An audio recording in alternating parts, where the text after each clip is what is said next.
আগামীকাল আমাদের কর্মসূচি থাকবে গণপ্রজাতন্ত্রী বাংলাদেশ সরকারের জাতীয় সংসদে জরুরি অধিবেশন ডেকে সরকারি সকল চাকরিতে, সকল গ্রেডের সকল চাকরিতে কোটার যৌক্তিক সংস্কারের লক্ষ্যে মহামান্য রাষ্ট্রপতি বরাবর স্মারকলিপি প্রদান এবং গণপদযাত্রা।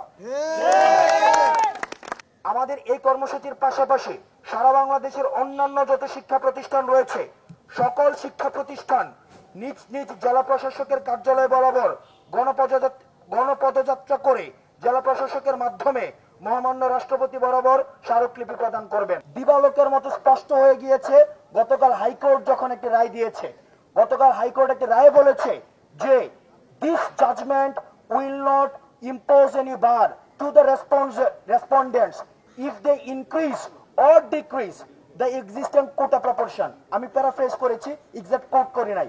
অর্থাৎ রেসপন্ডেন্টস অর্থাৎ রাষ্ট্রপক্ষ অথবা সরকার যদি চায় তারা এক্সিস্টিং যে কোটা সিস্টেমটা রয়েছে 5টি কোটা রেখে এই 5টি কোটার অনুপাতকে তারা চাইলে সেটাকে ইনক্রিজ করতে পারবে, তারা ডিক্রিজ করতে পারবে, অর্থাৎ তারা পরিমার্জন করতে পারে, পরিবর্তন করতে পারে। অর্থাৎ এই পূর্ণাঙ্গ দায়িত্ব হচ্ছে সরকারের। অর্থাৎ হাইকোর্ট এই বলটি সরকারকে দিয়ে দিয়েছে। অর্থাৎ এখন বলটি হচ্ছে সরকারের কোর্টে, সরকার চাইলেই পরিবর্তন এবং পরিমার্জন করতে পারে। সুতরাং আমরা যারা নীতি নির্ধারক পর্যায়ে রয়েছে আমরা তাদেরকে বিনয়ের সাথে আমরা বলতে চাই, দেখুন এই সমস্যাটিকে আপনারা ঝুলিয়ে রাখবেন না, আপনারা আমাদেরকে রাস্তায় রাখবেন না, আমরা টেবিলে ফিরতে চাই। এটি একটি constructive, comprehensive and logical solution আমরা চাই as soon as possible। সরকার বারবার বলছে আদালতের দিকে, আদালতে কিন্তু শুধু প্রথম এবং দ্বিতীয় শ্রেণীর কোটা বাতিলের বিষয়টি ঝুলে আছে। সেখানে আদালত থেকে হয় 56% কোটার বিষয়টি আসবে অথবা কোটা বাতিল, দুইটার একটি বিষয় আসবে। আদালত আবার গতকালকে বলেছেন যে এর আগে যে সরকার চাইলে এখানে পরিবর্তন করতে পারবে। আমরা বলছি যে সামগ্রিক কোটা ব্যবস্থার একটা সংস্কার করতে হবে এবং এখানে সরকারের হস্তক্ষেপের সুযোগ রয়েছে।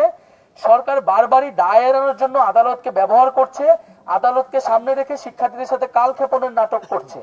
আমরা মনে করি যে 18 সালের পরিপত্রটি নিয়ে কথা বলা সরকারের জন্য বা আমাদের জন্য সাবজুডিস হবে, কিন্তু সামগ্রিক কোটা ব্যবস্থা নিয়ে কথা বলাটা কখনোই সাবজুডিস হবে না।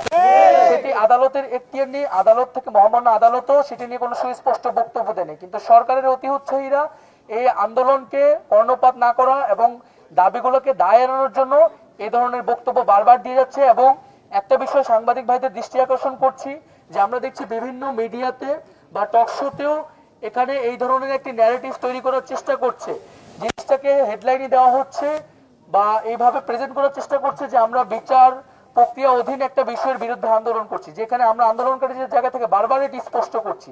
তো সে বিষয়ে সংবাদ কর্মী বা মিডিয়ার কাছে আমাদের আহ্বান থাকবে, আমরা যেই ইস্যুতে দাবি করছি সেই ইস্যুকে আমলে নিয়ে যাতে সকল ধরনের আলোচনার আয়োজন আপনারা করেন।